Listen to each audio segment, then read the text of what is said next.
Oke, mulai ya. Shall we start, Chrissy? Yay! Good luck. Yeah, thank you. Thank you. Good luck, Thank good you. luck.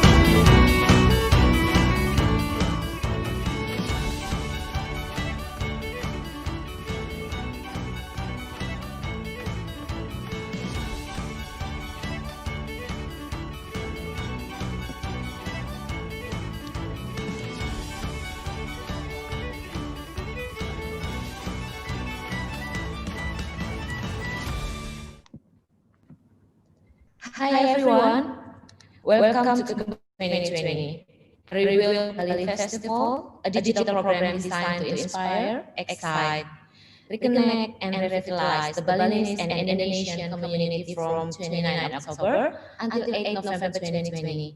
Kembali, the Indonesia word for return or come back, represent revitalization in the face of global challenge. The festival will unite people in Bali and Indonesia, together with an international audience at a time when travel is largely impossible and creating connection is more important than ever before. Hi, Chrissy, how are you? Hi, Lisa. Thank you. I'm well. Thank you for the warm welcome. So, guys, Chrissy will be introduced some of the inspiring and inspiration from the Chrissy's life and the book, the new book, of course, because this is the very, very new book of Chrissy Regan. So, Chrissy, can you tell me about your book and introduce yourself? Thank you. So, hi, everybody. My name is Chrissy Regan, and I'm coming to you this evening live from Townsville in North Queensland, Australia. And I've been based here now for the past 2 years, but prior to that, I lived in the UK, and I travelled all over the world. So this year, like many people, my wings were clipped somewhat. But the great thing about this is that I wrote the book right here in this room where I'm coming to you live from. So this is my new book. It's called Broken to Unbreakable, 12 Steps to an Unbreakable Mind, Body and Spirit. And it's a transformational journey that informs, inspires and connects. And when I saw that a central theme of Kembali 2020 was around self-reflection and reconnection, I really was excited to have a platform to share my work with you, because that's a central theme of this book, is about self-reflection, personal growth, and looking forward to the future. So I am based here in Townsville with my family, my husband and my two young daughters. I have a 2-year-old who will soon be 3, and a 6-year-old, and they're very proud of Mummy and her book, and they have gone trick-or-treating this evening, so Mummy can have silence and there's not witches flying around the house. Great. So this is your new book. So can you tell me about why you choose to share about your experience, your life into the books? I mean, there is so many activity that you already done. I mean, now is mindful moms in Questland, the activity retreat, and some of your activity. It's inspiring, of course, to create this book. So can you tell me about your background to make this book is happening? So my background is I grew up in Australia on a cattle station, and I went to university and studied exercise science and sports management. I was very passionate about sport, and I wanted to work in sport and play sport. So I was able to do that in many different countries around the world. And in essence, a sporting event is a big project. So I became very good at managing large projects. And on the way to managing large projects, in my late 30s, my health started to decline. And I started to suffer with a number of health issues, and predominantly I was more desk-bound in my 30s. I wasn't moving around as much as in my 20s. And I became quite ill in many places in my body. And so in 2019, I decided to call time out, and I decided to stop and reset my health. And I wrote down in my journal, that's this journal, my No Bad Days journal, in January of 2019, my 12 steps to an unbreakable mind, body and spirit. And I didn't know what would unfold. I wrote down the steps in January 2019, and I just started following the steps. So for the month of January, I did the step. For the month of February, I did the step. For the month of March, I did the step. And we'll talk about those steps in a moment. But by the time October came around, I was up to step 10, and I had transformed my health and my life, and I had started writing my book. And indeed, by step 10, I had gained a publishing contract for this book. So it really was a transformational journey, because as I started to regain my health, my vitality, stop living from a place of stress and fear and anxiety, I was really able to tap into all of my potential that had been locked up. And I have always wanted to write books, and I have some chick lit books sitting in my laptop somewhere. But the book that most wanted to come out of me at this time was this health and wellbeing book, and it's a self-help book, which I've written in a conversational style, which is easy to read. And I've used my own story, anecdotal stories from people all over the world, and scientific stats and facts to support it. Because for me, I like to understand things from a scientific point, but I also like to be able to relate it to everyday life. And if it's not relatable to everyday life, then it doesn't make sense to me. So that's really how I write. And I've always loved writing poems since I was a small girl. And so in my journey to become healthy, I also started writing poetry. Wellness poetry, hence I'm Chrissy Regan, a wellness poet. And this book also includes 13 original poems that I've written to inspire the reader on their journey and inspire you onto a better path and foundation for health and well-being. And I'll share a few poems this evening. So, Chrissy, because before you just walking around the world, and then you stayed in you living in UK, and then right now you live in Queensland. So how could you adapt from it's gonna be different from a busy working mom, and right now you have an activity in a mindful moms in Queensland. So can you tell me how you adapt and make situation is gonna be different because I have children, not working mom again. So well, before I had children, obviously I was working very hard, long hours, traveling a lot. And after I became a mum, I had to reassess, okay, well, what does my new life look like? Because I couldn't necessarily do exactly the same job as before. So I still manage projects around the world, part-time from home in Australia. So none of my work is really in the UK. I have projects in Europe and Africa and in the UK. And I do that here from my home office, as well as writing my books.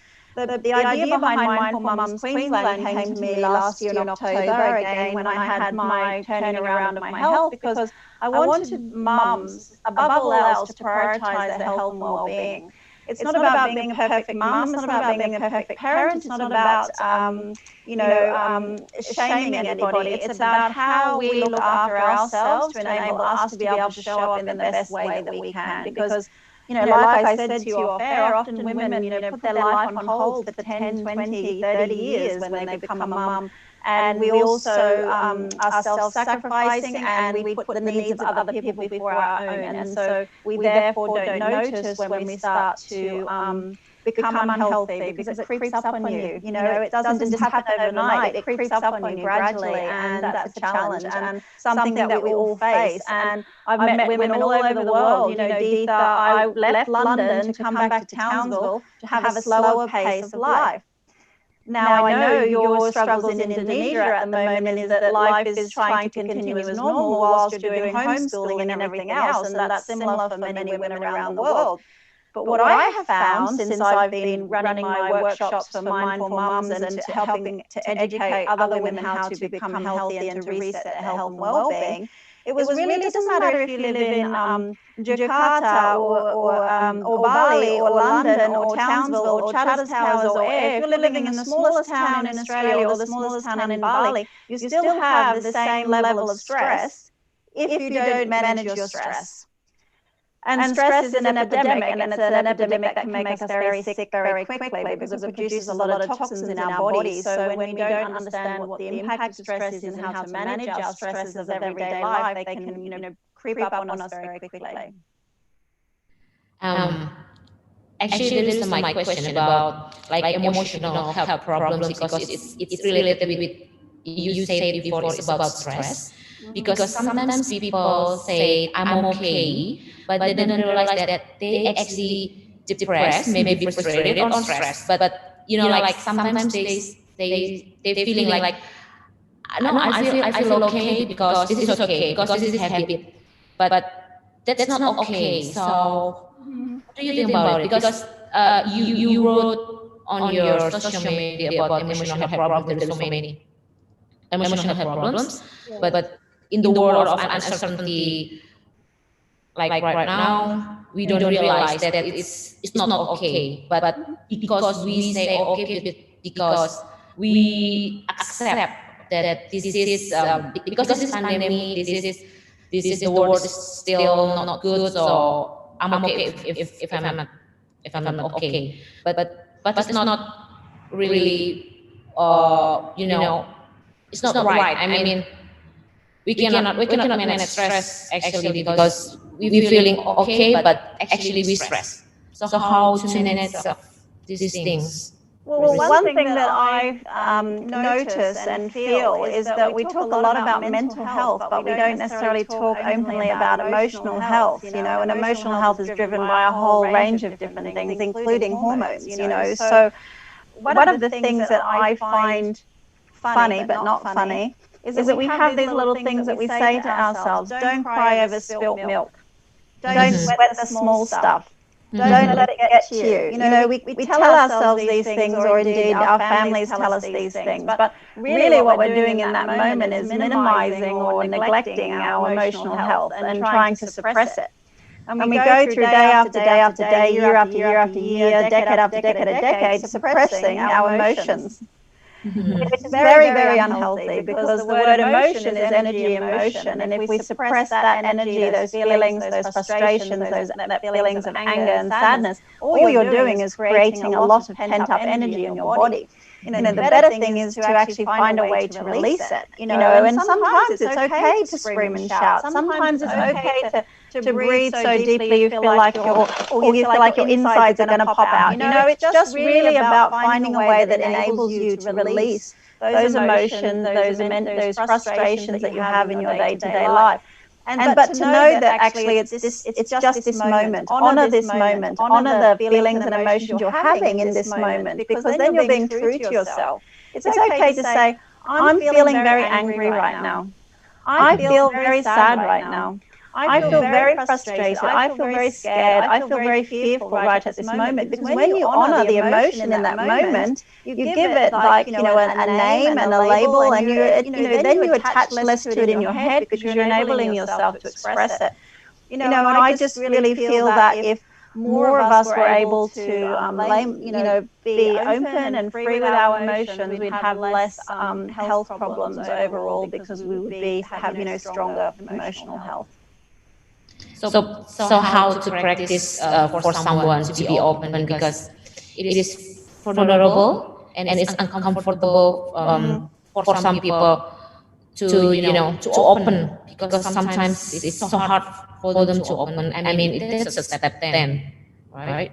It is. It's step 10. So step 10 is being open and being vulnerable. And we're in October. This is the last day of October. So if you're following the 12 steps, you would know that for October you would be open and vulnerable.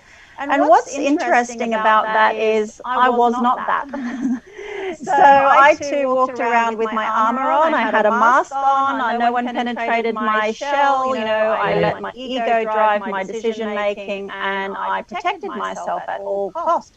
So really what I wanted to do was to say, well, okay, well, who's the real me? Who's the real person?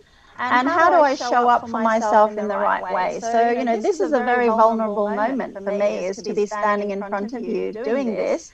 I've never done it before. But I think to myself, well, if I really want to share myself and I want to share my story, and my number one intention is to help other women, then I need to be vulnerable in sharing my story, and I need to be vulnerable in being open with people, because then they will realize that, hey, they're just like me.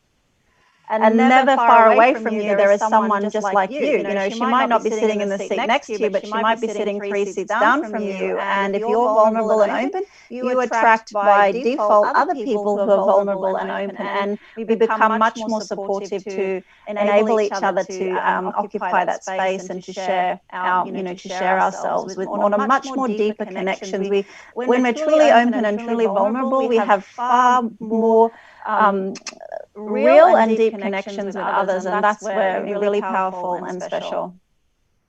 Okay.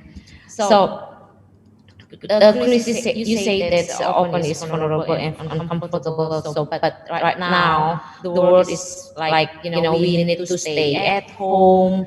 We sometimes we don't have any friends, or maybe we only meet our family, kids. I mean, it's just very depressing because we cannot do social life. We cannot, just the internet connection is just that. And how to, how to manage the stress, how to open, doing this step, because right now we cannot go anywhere, just at home with our children, for moms, yeah, if we have two children, that's fine. But sometimes Indonesian women have more than 2 kids, so it's gonna be noisy and very busy with all the things. So how to practice it? It can feel very isolating, and I think also that's something that happens for women and mothers in particular, is we do become quite isolated if we are living within the realms of our own life. And also a lot of our life tends to revolve around our children, and we don't necessarily form deep connections with people outside of our immediate family or our children or our work. And that's something that I was very conscious of when I moved from London to Townsville, is that I needed to find connections just for me that were a support network, and people that who cared about me, as opposed to Chrissy the mum, or Chrissy the colleague or whatever.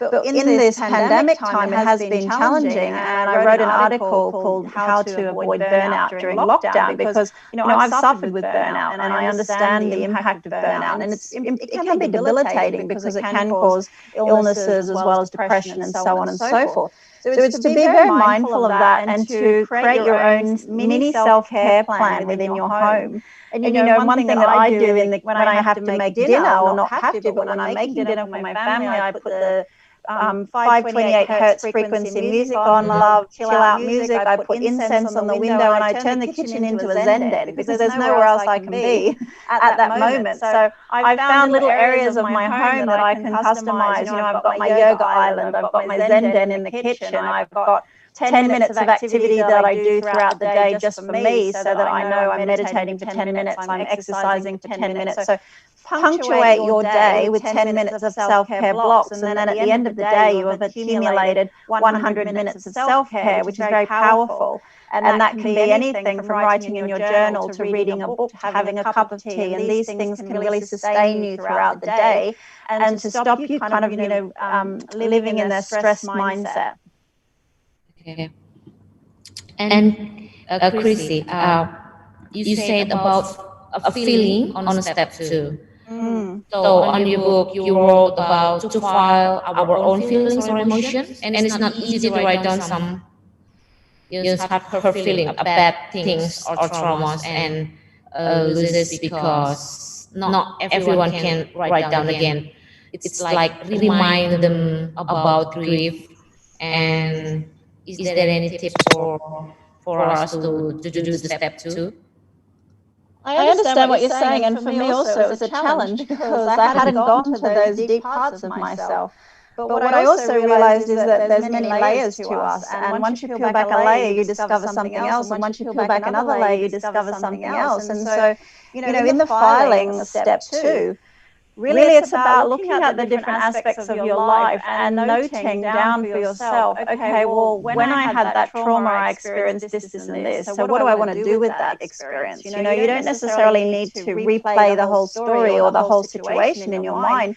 But when we start to use reflection as a tool to understand our hurts, our pains, our losses, our griefs, those who've harmed us, those who've wronged us, I talk about the loss of my baby, which I didn't grieve for because people told me, well, you're lucky to have one baby. So I felt I couldn't grieve for the one that I lost. And that was really hurtful at the time, but I said, no, Chrissy, you need to stop grieving because you have to be lucky. But what I also realized is that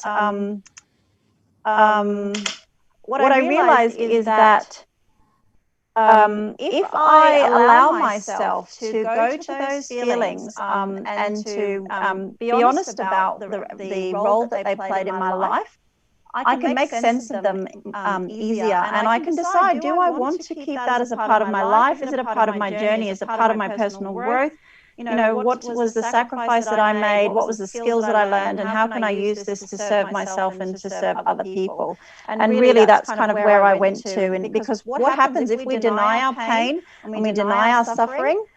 Over years or over time, little by little, it starts to seep back into our life. Or one day it might just erupt like a volcano and you have a nervous breakdown and you think, I've been bottling up all this pain for years and years, and now all of a sudden it's come rushing to the surface. And that also is a sad fact that happens to a lot of people. So I kind of wanted to introduce that as a way to say, okay, well, let's look at our pain, let's look at our suffering, let's acknowledge it. Let's be honest about the role it played in our life, and let's to find some ways to make sense of it, and make sense of it in the way that this is the person I've become because of it. Okay. I'm sorry, Chrissy. Can you turn off the YouTube, maybe? Because the sound is echoing. I don't know what I have on. 1 second, sorry. Oh, yes, sorry. Okay. Okay, so continuing the questions about feeling, yes, this is the hardest part, I think, for some people, because it's have to remembering and remind them about the grief, the bad things. But yes, maybe this is related to open, because if you open, then you can, struggling and everything is gonna be easy, much easier if you put into the journal, right? So start with the small stuff. I think about start with the easier stuff, the pet that you lost, the lost opportunities that you had for work, Then once you've looked at those smaller things, then you can start to move on to the deeper things. Because one of the things we do is that there's a term called overfunctioning, and it means that we like to live our life out here fixing everybody else's problems because we don't want to be looking internally, or we don't want to go inward. And I probably was an overfunctioning person because I was all the time looking at everything else as opposed to looking inward. So it is quite a challenge to reverse that, because when you're used to not looking inward, you numb all your feelings and you don't accept your behaviors. Once you really start to understand who you are as a person and what makes you whole and what are your values and what set of principles you want to live by, then it's much easier to go to those painful places and to think, I'm a human like everyone else. I've suffered trauma, I've suffered grief, I've suffered loss, I've suffered pain, I've suffered setbacks, I've been fired from jobs, I've had all of those things. And I ruminated and ruminated and ruminated on them for years, and I didn't fix them. The only way to fix them was to go inside and say, okay, well, what did I learn from that? What type of person have I become as a result of that? I've become a resilient person, a kind person, a caring person, a strong person. I can cope with difficult challenges in my life. So really, I feel that over time, if I'm honest about the role that those traumas and that suffering has played in my life, it's made me who I am today. And I want to be that best version of myself. So I will fully be open to those things that happened to me. Okay. And there is step 2 feeling, and we want to talk about the step 5 about meditation. because right now, it is very hard to focus and be able to meditate properly because we right now locked down, we isolated and stay at home, and we have to staying with children, with a husband, maybe with a babysitter, I don't know, and the others family members. It is very hard because sometimes moms need to have, I mean, a quiet moment, a quiet time, like me time, but this is a quiet moment because how to focus, how to meditate if your children is very noisy, maybe from the very morning they already waking you up with all the things they you know so how to do it. My 2-year-old loves to wake me up at 3:48 in the morning. Wow. Okay, why 3 a.m.? It's 3:48, 4:48, 5:48. Generally, that's about the time each day. The funny thing is that if we want to do something, we find a way to do it, right? Mm-hmm. And the thing about meditation is it's a skill that we learn and we have to practice. So it's like soccer, it's like cooking, it's like writing. You need to keep practicing and you get better. And just starting with 1 minute a day. Eckhart Tolle says every breath is a meditation if you focus your awareness on it. So even just going, that's a meditation in Eckhart Tolle's language. But if I can lay in my bed in the morning and keep my eyes closed and do 5 big breaths and then say to myself, today, I'm grateful that I had some sleep. I say in my book, I'm grateful I had 5 hours sleep instead of 3 hours sleep. We can be grateful for small things. I'm grateful I can hear the birds singing. I'm grateful that I'm healthy. I'm grateful that I have food to eat. And we can do 5 big breaths with our eyes closed. We can punctuate our day with these small moments of meditation. But what I tend to do is once the children go to bed in the evening, I finish off my working day. And then I go to my meditation mat and I lay down and I stretch for 10 minutes and I just lay still on my meditation mat 5-10 minutes. And then I get into bed with my headphones on and I do 15-20-minute meditation and I fall asleep. So that's my own bedtime routine. But I didn't just start doing that. I had to practice, and I had to find meditations that spoke to me for what I needed. And that's the other great thing about, YouTube. You can type in meditation for stress, meditation for anxiety, meditation for letting go, meditation for relaxation, meditation for sleep, meditation for manifesting abundance. You can type that into YouTube and hundreds of free ones will come up for you that are 10 to 15 minutes long. And that's really what you want to focus on in the early days. Anything between kind of 6 minutes and 15 minutes is ideal for people, to practice the skill and to learn it. Because the truth is you don't need to be meditating. You need to meditate consistently to become practiced. But once you have done it for a short space of time, the impact on your well-being is really extraordinary and it doesn't take a long time and it's free. You do it at home. It's free. You don't have to go anywhere. Yeah, you're right. But yeah, but because the situation is sometimes, it's different. It just back to moms. I mean, when the time is right to do the meditation and everything, even on your next step is about sports, jogging, right? Yes. And it's sometimes, like it's very hard how to do the sports because right now we isolated, so we just locked down. We cannot go anywhere. So it is sometimes very hard, but yeah, we're trying to do the 12 steps. That's very important. And I want to talk about the self-care that you wrote down into your some of your social media, your posts. Yes. That can you would you mind to define about the types of self-care and how to develop personalized self-care plan? I mean, Yeah. So lockdown is very different to normal time. And I think a lockdown self-care plan is very important. And then it's important to think about, well, post-lockdown, what does my self-care look like as well? When we were in lockdown here, I was focused on things that I could do in 10 minutes. So we would have a dance battle. My girls and I would dance around the house. That would last 10 minutes. We would jump on the trampoline for 10 minutes. I would sit down with them and we'd do stretching for 10 minutes. So these were just little 10-minute things that we did all throughout the day. And, having a cup of herbal tea. But the World Health Organization also says that exercise done in 10-minute intervals will accumulate throughout the course of the week. So you don't necessarily need to go jogging for 30 minutes. You know, you can jump up and down and jog for 10 minutes. You know, something that we probably all learned at school is a star jump, where we, you know, jump with our feet and our arms apart. And the amazing thing about star jumps is that it really works your lymphatic system. Now, your lymphatic system is pumped by moving our body as opposed to our blood, which is pumped by our heart. So if we spend all our day sitting down and then all our night lying down and we're not exercising our lymphatic system, we then actually cause ourselves more chance of getting ill because our immune system is weaker.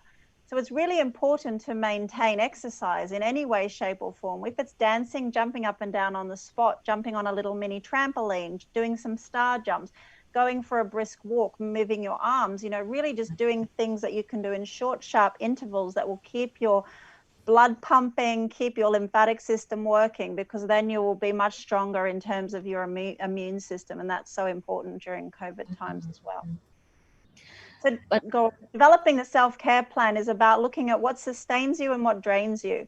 So I know what sustains me is playing, exercising, laughing, and writing. So how do I find those things in my day? You know, and the things that drain me are socks, washing, ironing. So mom things. Pick up socks, filling out forms, doing household admin, and you know, when things break, the fridge broke, the printer broke, the toilet broke, everything broke on the same week, you know, and those things I find really draining. But also I realize that, you know, they're not the end of the world stuff. It's just everyday stuff, and I will get by. And I just kind of tell myself, okay, rather than be stressed about everything that I have on today, I'm going to use the things that sustain me to help me through the day. So on a physical level, an emotional level, a spiritual level, what are the things that give me joy and fulfillment and give me energy, as opposed to all the things that drain my energy? And if you have a plan on a daily basis or a weekly basis that focuses on your sustainers, then your drainers don't become the weight. You know, your sustainers help you balance out the things that drain you. And rather than go into a really busy week looking at your drainers and feeling overwhelmed, you use your sustainers as your counterbalance, and then you'll actually sail through much easier. Okay. But sometimes, you know, sometimes it's very difficult to develop personal self-care plan, because sometimes we have a plan, maybe like, okay, today I decide to be a happy person and I'm going doing the good things, but there is an incident. Yes. Then it's ruined all day. Like, you know, I don't know, maybe the tire is broke, my car's, I don't know what happened with the car, and you know, there is a plumbing problem, the kids crying all the time, I don't know what's happening. So how to, you know, not become stressed, because sometimes we going to plan everything is going fine but it's not sometimes, you know. I'm laughing, but not laughing, because I used to be guilty of saying I'm having a really bad day. So something would happen and then I would think my whole day is ruined, I'm having a bad day. And so when I saw this journal which says no bad days, okay. I thought, is it custom? no, I found it in a shop and it jumped out at me. And I thought, that's my book, because I don't want to have bad days. What I realized was that if I thought, okay, well, this moment is challenging, but it doesn't mean that the whole day is ruined, you know, so I need to just be strong in this moment. And I know that this moment shall pass. You know, I have challenges every day, like most people, but now when I'm in a challenging moment, I think, okay, Chrissy, you need to go down inside and you need to grab your breath, you grab your air and pull it up, and just stay present and stay focused. And if you can stay present and not get stressed and keep breathing and keep telling yourself, this too shall pass, this too shall pass, you can do this. And I talk to myself, come on, Chrissy, you can do this. And then I know that in 5 minutes or 10 minutes or an hour later, I will have let go of all that negative energy and stress as a result of that event. And I'm much more open to other good things that might happen, because if you just focus on the one bad thing that happened, you miss all the other good things that might happen. and you miss the joyous moments because you're still annoyed or fed up with the thing that happened earlier. And so saying, well, that was just that moment. I was really annoyed and I was really fed up in that moment, but I don't want that moment to be my whole day. I just want that moment to be that moment, and it's then about looking forward to the next moment. One of the quotes that I have is to live your life from a place of wonder, not worry.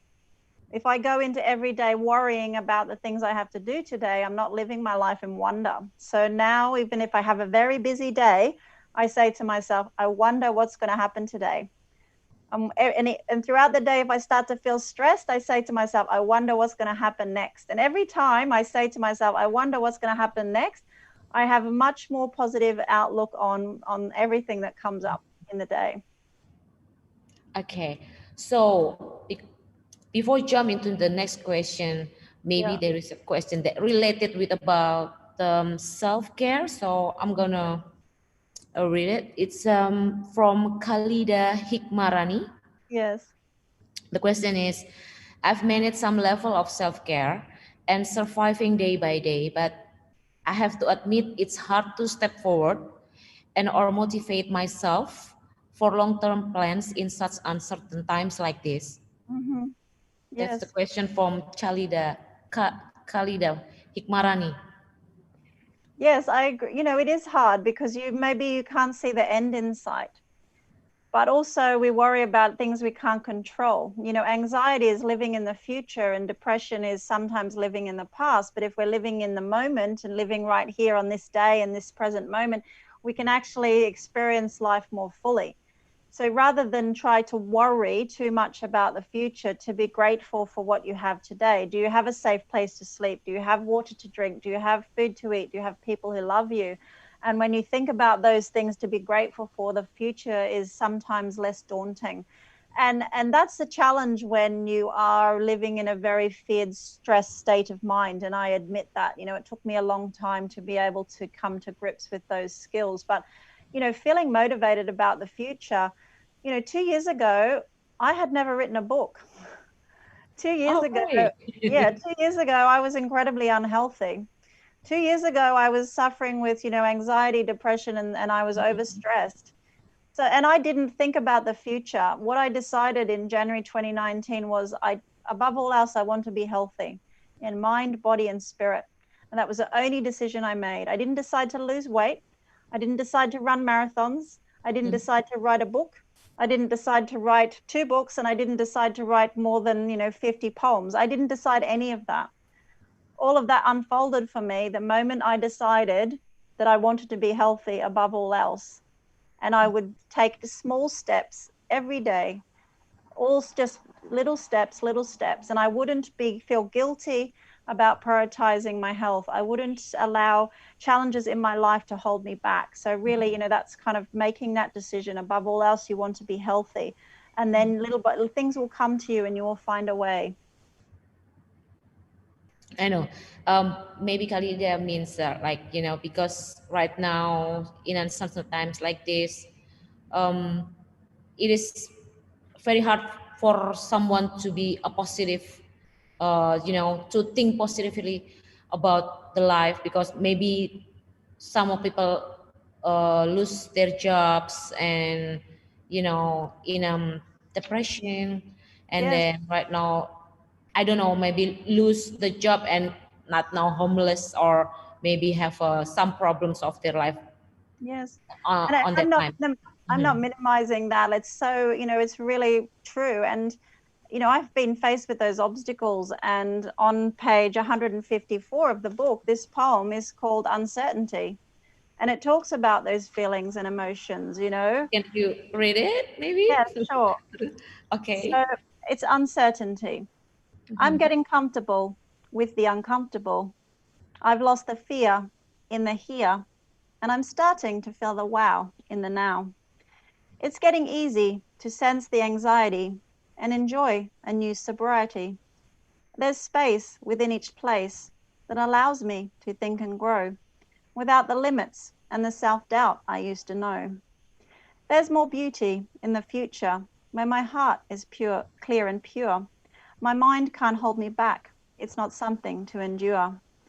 I have a sense of wonder. about each and every moment. I breathe away the cloud of thought, stopping my enlightenment. My eyes are wide open. My breathing has meaning. My body is responding with energy and feeling. The uncertainty is lifting. I can stop my mind drifting to the fear and doubts, the worries and bouts that before were my normal and now quite uncalled for. Uncertainty is a friend in whose presence I like to spend. My time with this friend is not at the beginning nor at the end, an ongoing and wondrous place to enjoy and embrace. There's no uncertainty to erase. Yay! That's beautiful poems. Thank you. And it really is about recognizing that there's a lot of fear and uncertainty, and we can all go to that uncertain and fearful place in our mind, and we can worry about things that may or may not happen. But really, when we make friends with uncertainty, it's a much healthier relationship, and we can stop some of those worries and fears that's consuming us on a daily basis. And I'm going to read the next question from Rika Novita. The question is, how to manage the anxious and feeling lost? Sometimes journaling helps, but sometimes it doesn't. And I asked myself questions. Why am I feeling anxious today? Why am I feeling lost today? What is this feeling that's inside of me that I can't explain today? You know, like sometimes I'll have a nagging feeling or a feeling that like I feel frustrated or annoyed about something. But when I ask myself, what is this feeling and why am I feeling it? You know, the answer doesn't come to me just at that moment, but later it'll say, oh, you're feeling frustrated because such and such happened. And then I go, oh, okay, now I understand. So really it's, you know, not always, if we're not asking ourselves the right questions, we may not be journaling what's really coming up for us. But when we're feeling those things, we need to be curious about them as opposed to then be worried that we're feeling anxious. Okay, I'm feeling anxious today. What's causing me to feel anxious today? What can I change, or what could I do differently, or how can I experience my day in a different way that will help me come to terms with the feelings? Because, you know, we can't necessarily switch it on and switch it off, but we can dial it down, and we can dial it down by focusing on a more positive aspects and being grateful. And that's where meditating helps. You know, if you're not getting the answers in your journal, you can go down and do a meditation for anxiety, meditation for letting go. And, you know, practicing that, you know, even just for a matter of 2 weeks, you will notice a huge shift for yourself. Okay. So maybe like 12 step can be shorter or not? I mean, if someone is have a problem with them, with the feeling, with journaling, and okay, I'm gonna jump into the step 5, the meditation, just because I think step 2 is very hard. So can we do that? I mean, you know, sometimes not everyone can write down the feeling, cannot, you know, not everyone can write down the grief, the trauma. So can we just jump into step 5, or maybe step, I don't know, 12? This is the funny thing, isn't it? We always want to just cut to the end and let's just do the end bit and then hope that all the other bits take care of themselves. Like, you know, sometimes because some people like, oh no, because I'm busy working and I forgot to meditation, I forgot to journaling, I forgot to write down all the things, like, you know. But the thing is, if you just do little bits, you know, starting with it, I would say read the whole book to understand it. So it's 12 steps and you do the 12 steps one after the other. But then if you're doing step 2, you continue doing step 1. Now, I'm not saying you do these things for hours a day, and you might not journal every day. You might journal. Once you've done journaling for a while, you might then just think, oh, I feel funny today. I haven't journaled this week. And you can go back to your journal. You know, you finally, oh, I'm feeling really anxious and, you know, this stuff is coming up for me and I need to kind of think about why this is coming up. You know, and once you start to infuse the 12 steps throughout your life on a consistent basis, you have more strategies and tools at your fingertips, because, you know, you don't just get fit and stay fit. You don't just get healthy and stay healthy. You need to keep working at it. And so that's why the 12 steps are important. The first 6 steps are very inward looking to allow you to truly understand yourself, including all of your objections and excuses that you make for yourself. You know, and to challenge your beliefs and your thinking. You know, some beliefs I had was, my dad has diabetes, so I'll have diabetes. My dad has this, so I'll have this. Or someone has this, so I'll have that. You know, I had all those thinkings. And I also grew up where, you know, on a farm environment. So, you know, I had to challenge myself as well to, you know, what am I thinking, feeling, eating, doing? And, you know, to really look at those pillars and to say to myself, okay, well, if I want to change, I have to start changing layer by layer. And then the next 6 steps, 7 to 12, are really about our life in the outer world. So it's about what we're putting out, you know, what we're open to, what we're allowing to come into our life, how we show up in the life, what are we open to, what new experiences are we bringing to the world, and how do we achieve self-actualization? You know, there's Maslow's hierarchy of human needs, and at the bottom we have safety, security, shelter. At the top of the pillar is self-actualization. And most of us just live our life down here. Well, I want to be living up here. And it takes time to kind of go through that process in order to get there. And really, once we understand how we live our life and how we show up for people, then we can really start to challenge ourselves in a different way. And you know, jogging, step 7, jogging or jumping or jiving or jogging or just moving your body consistently on a regular basis is very, very healthy. We've become far too sedentary as a society. And we also then don't understand why there's so many chronic health conditions in the world. And, you know, a lot of that is linked to our behaviors, really. So it's really just to understand that. Okay. Yeah, I saw on your step like there is some adventure, socializing, which is right now, if we isolate it, we cannot do the adventure. I don't know how to replace the adventure. Yeah. I mean, Well, the adventurous thing is looking at, you know, who inspires you and what inspires you. And, you know, you and I are socializing now. So, you know, we only met via email a few weeks ago, yeah. but I feel like I know you. And not only that, Thank I feel like you. I now have friends all over Indonesia that I didn't have a month ago. You know, You need to during COVID, I've Zoomed all over the world. I've been to America, I've been to Romania, I've been to the UK, I've been to Indonesia. You know, twice in one day I was on 2 continents, and this is phenomenal. And so we can socialize, and it's just different, but it's not forever. And it is, you know, I would never have had an opportunity to you know, meet you in this way and to form, you know, we can form strong connections with people still. So, but we need to make space and to make an opportunity, and that's kind of what socializing is about. Yeah. Positive engagement with other people. Yeah, sure. Because you know, right now people only connected with you know, chat on the social media. So sometimes like they boring and doing something that not good. I mean, social media sometimes like you know, consume something not good. So we need to take some of the good things. Oh, Kalida say thank you, Chrissy, for the insights and reminders to focus on the now. Thank you. Also, Rika say thank you to you. Thank you. Okay. The next question is before we closing, maybe with the poems or there is a question or no next question.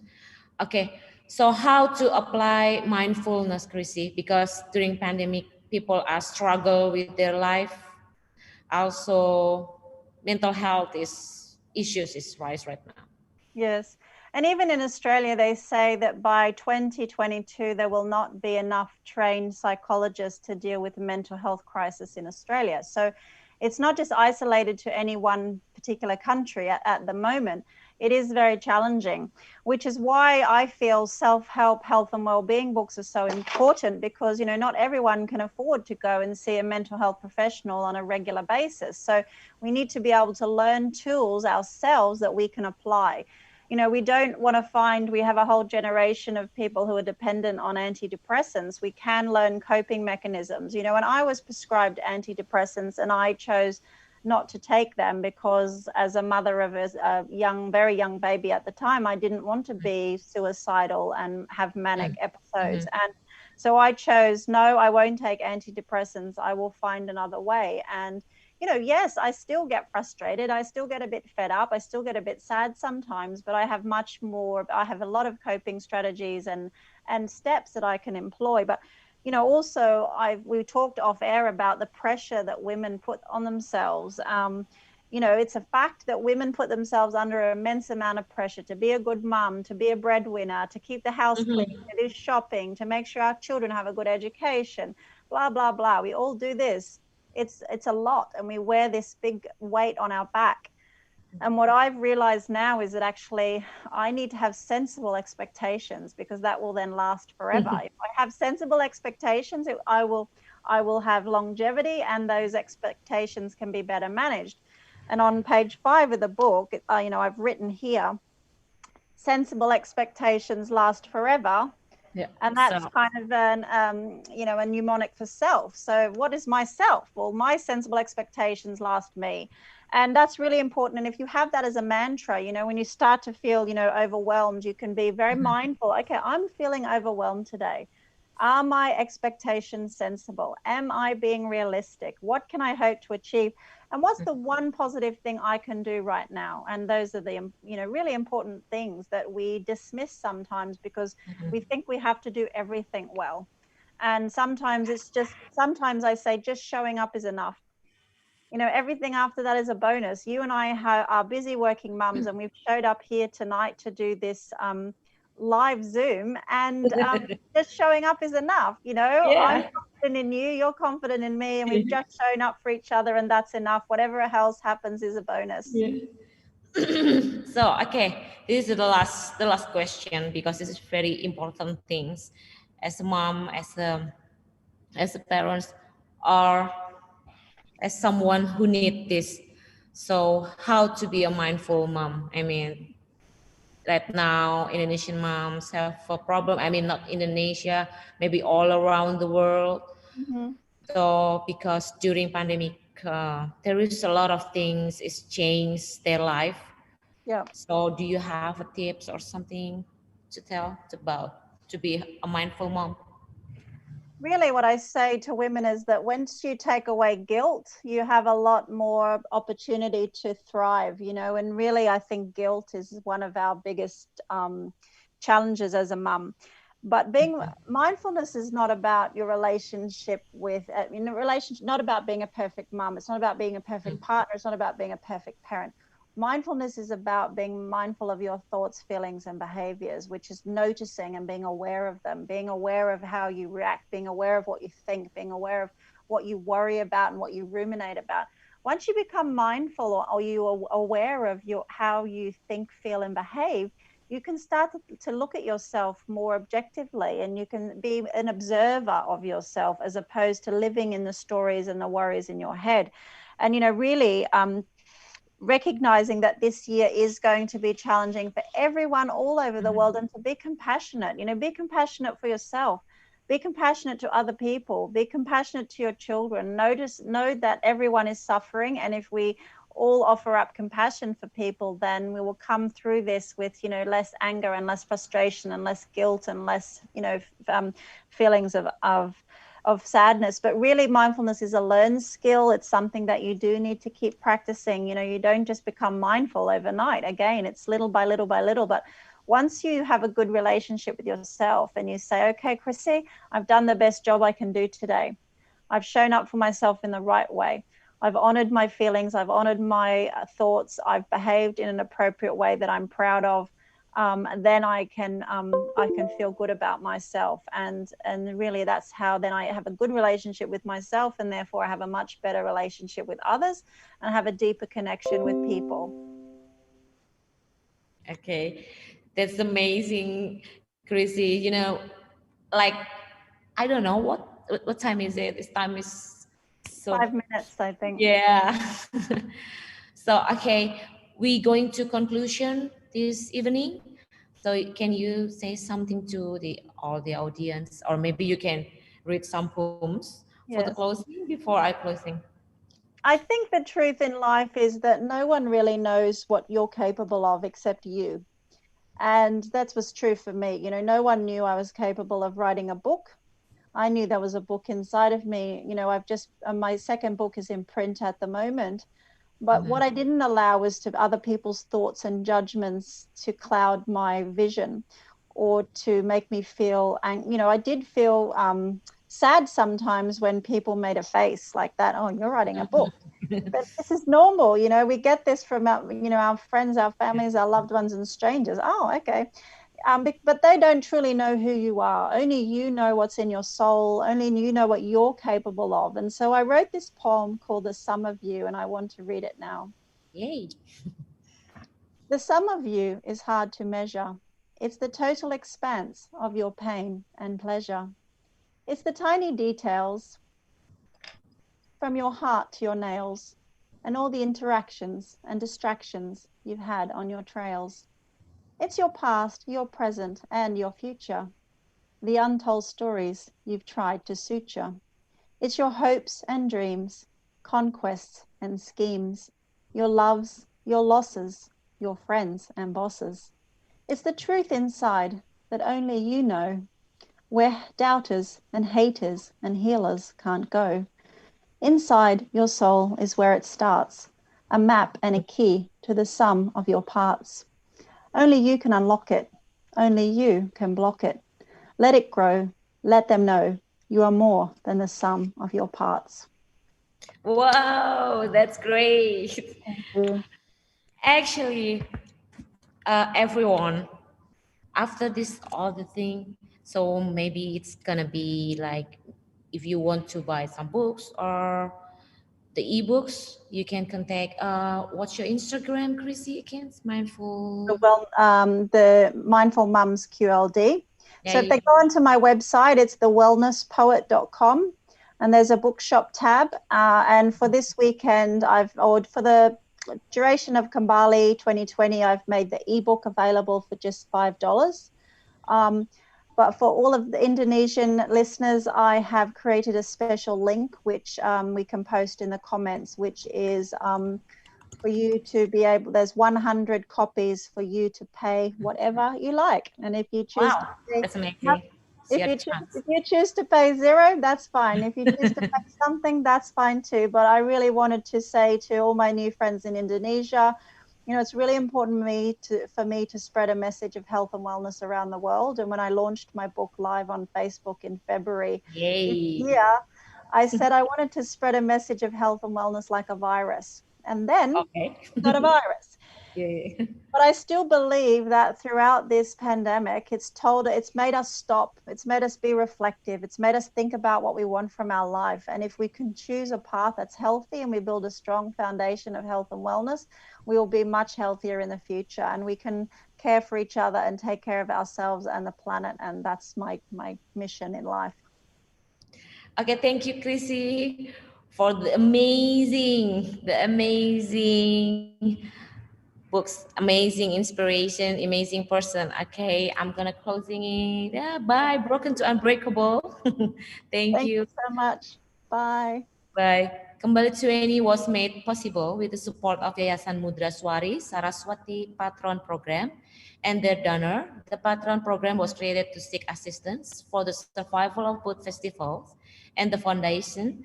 By making a valuable contribution to the Yayasan Patron Program, you will be directly involved in delivering both festival in due time. Your contribution will guarantee the future of Indonesia most meaningful cross-cultural platform of words, ideas, culture, and the creative arts. Follow Ubud Writers Fest on Instagram, Twitter, and Facebook, or visit ubudwritersfestival.com for more information about the Patron program. Thank you, Chrissy. Thank you, Ubud Writers.